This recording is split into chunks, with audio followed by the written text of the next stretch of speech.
안녕하세요. 15년 전에 있었던 일을 시작으로 천천히 제 이야기를 해보려고 합니다. 당시에 저는 노총각이었고 시골에서 농사를 짓고 있었는데 과일 농사는 너무 어려워서 채소 쪽을 주로 했습니다. 제가 주로 농사를 짓던 건 배추였는데 배추 가격이 지금처럼 비싸지 않아서 그때 당시만 하더라도 그렇게 큰 돈을 벌 수는 없었습니다. 그래도 땅이 넓어서 나름대로 먹고 살만한 수준으로는 농사가 잘 됐던 것 같아요. 가지고 있는 땅이 워낙에 넓은 편이다 보니 이 모든 걸 혼자 하기가 당시에는 상당히 벅찼습니다. 그래서 안 되겠다 싶어서 마을 사람들에게 서로 품앗이를 하며 부탁을 하려고 했는데 마을 사람들조차도 서로 자신의 농사일이 바쁜 터라 그마저도 어려운 상황이었죠. 그래서 저는 어쩔 수 없이 일당을 주고 일하는 사람을 고용하기로 마음먹었습니다. 그래서 고용업소에 전화해서 일주일 정도 사람이 필요한데 사람 한 명만 보내줄 수 있냐고 물어보니까 농사 쪽은 남자들이 안 가려고 한다면서 아줌마 한 명을 보내준다고 하더라고요. 일당도 비싸게 줘야 하던데 아줌마들도 일을 잘하냐고 물어보니까 걱정하지 말라고 말하며 또뜰한 사람으로 보내줄 테니까 일당이나 두둑하게 챙겨달라고 말하더군요. 그래서 그날 바로 수확을 도와주러 아줌마 한 명이 왔고 그 아줌마는 오자마자 통통하게 익은 배추들을 보면서 배추들이 정말 탱탱하게 잘 익었다면서 속이 꽉 차서 맛있을 것 같다는 말을 하더라고요. 당연히 배추를 보면서 할 수 있는 이야기이지만 그동안 혼자 일했던 밭에서 낯선 아줌마가 저런 말을 하니까 뭔가 모르게 이상요릇한 느낌이 들기도 했습니다. 아무튼 아줌마는 저한테 뭐부터 해야 하냐고 물었고 우선 배추를 하나씩 따서 하트에 옮겨 담으면 된다고 했습니다. 배추 따는 방법은 제가 알려드린다고 말하며 아줌마 옆으로 가서 보여주니까 저에게 멋있다면서 쇠 팔뚝을 만지더라고요. 그러자 얼굴에 붉어지면서 그렇게 안 봤는데 정말 남자답다는 말을 하더라고요. 하라는 일은 안 하고 이상한 분위기를 만드는 아줌마를 보면서 괜히 저까지 수줍고 어색함이 느껴졌습니다. 아무튼 그렇게 배추밭에서의 일이 본격적으로 시작됐고 아줌마는 배추를 하나하나 정성스럽게 잘 따냈습니다. 일하던 중 드디어 점심 먹을 시간이 돼서 중국집에서 시켜 먹겠다고 말하며 짜장면 짬뽕 중 뭐가 좋냐고 물어보니까 아줌마는 짬뽕이 좋다고 하더라고요. 그렇게 저희는 짬뽕 하나 짜장면 하나 시켜서 배추밭 근처에서 점심을 먹었는데 짬뽕이 너무 안 맵다면서 고추 있으면 좀 달라고 하더라고요. 저는 순간적으로 뜨끔했지만 한켠의 고추도 조금 기르고 있었기 때문에 하나 따서 줬는데 고추가 아주 큼직하게 좋다면서 제 눈을 똑바로 쳐다보면서 말하더라고요.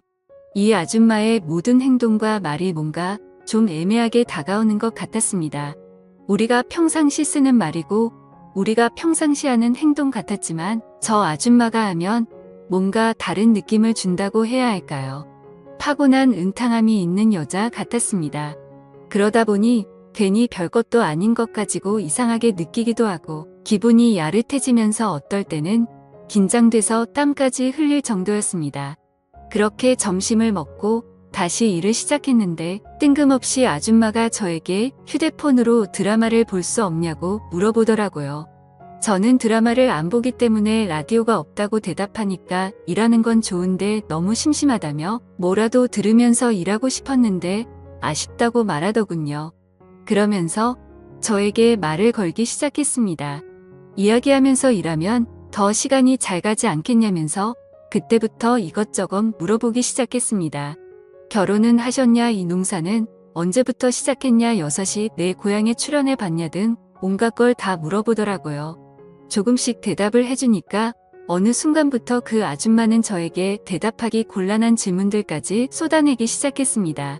왜 그 나이 되도록 결혼을 못했냐고 물어보는데 혹시 남자로서 문제가 있는 게 아니냐는 말까지 서슴없이 하더라고요. 저는 그래도 남자이고 제가 고용한 사람한테 이런 말까지 들어야 하나 싶어서 아줌마에게 화를 냈고 그러지 않아도 노력하는 중인데 기분 나쁘게 말하지 말라고 했습니다. 비록 농촌 가겠지라도 아무래도 슬슬 결혼은 해야 할 것 같다는 생각이 들어서 이곳저곳 수소문을 받지만 농촌으로 결혼을 오려는 여자는 없었다고 말했습니다.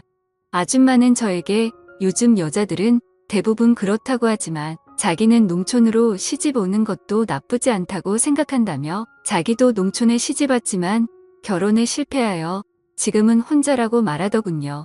그러면서 아줌마는 그런 외국인 아내랑 결혼할 생각은 안 해봤냐고 하며 요새 그게 대세라고 하더라고요. 지금은 국제 결혼이 조금 시들어지긴 했지만 그때 당시만 하더라도 국제 결혼이 정말 유행이었습니다.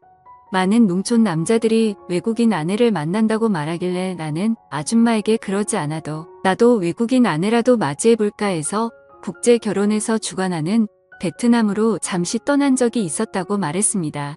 그곳에 가서 정말 마음에 맞는 베트남 여자라도 만나서 결혼을 해야겠다고 생각했는데 제가 점 찍어놓은 베트남 여자를 같이 갔던 마을 노총각이 뺏어가듯 했다고 말하니 아줌마는 나에게 참 답답하다면서 용감한 자가 미인을 얻는 거 모르냐며 그때는 먼저 더 적극적으로 다가갔어야 한다고 말하는 겁니다.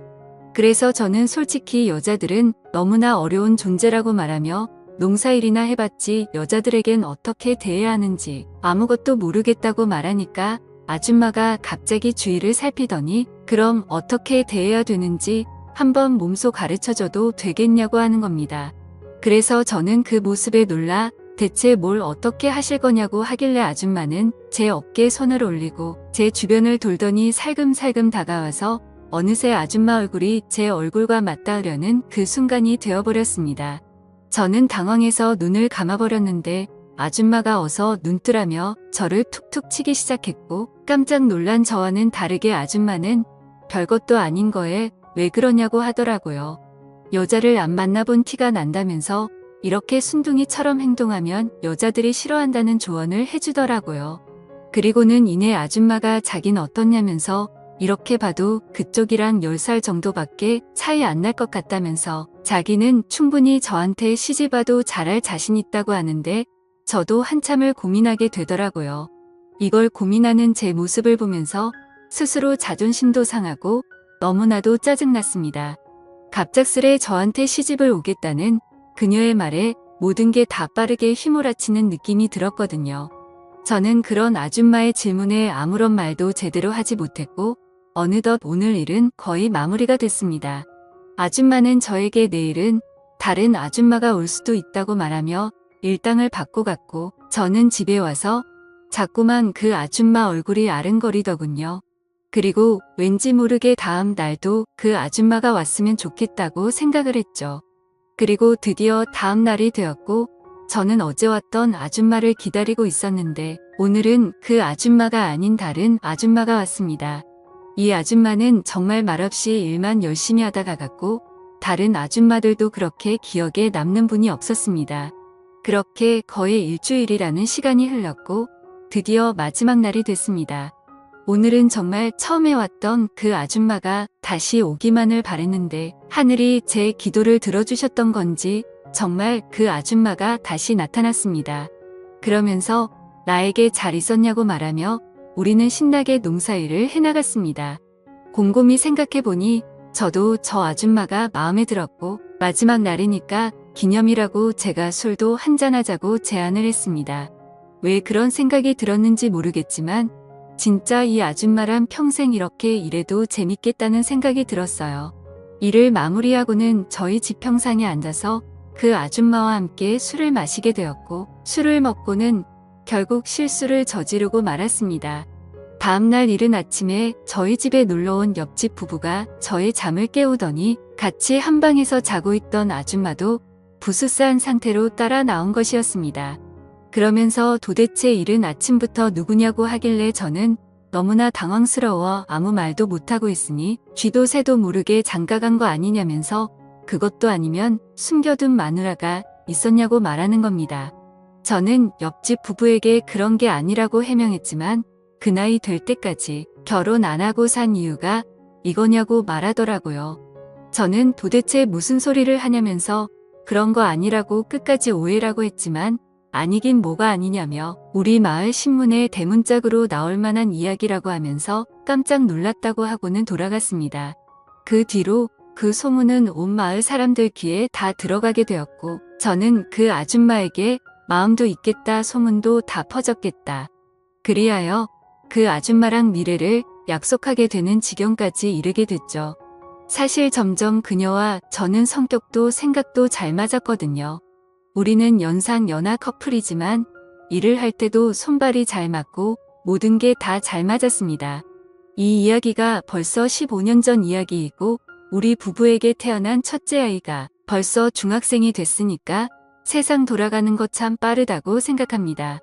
그리고 이렇게 배추 농사를 지으면서 평생 혼자 살 것만 같았고, 그리고 내 짝은 없을 것 같아서 멀리 베트남까지 떠났던 적도 있었지만 역시나 옛말 그대로 집신도 짝이 있다고 하더니 만 저에게도 짝은 있었고 그 짝은 마치 저에게 우연처럼 다가오더라고요. 비록 나이 차이는 좀 나지만 그래도 워낙에 성격도 좋고 착해서 나이는 숫자에 불과하다는 생각이 많이 나고요. 뿐만 아니라 아직까지도 우리 부부는 금술 하나는 최고라고 생각합니다. 감사합니다.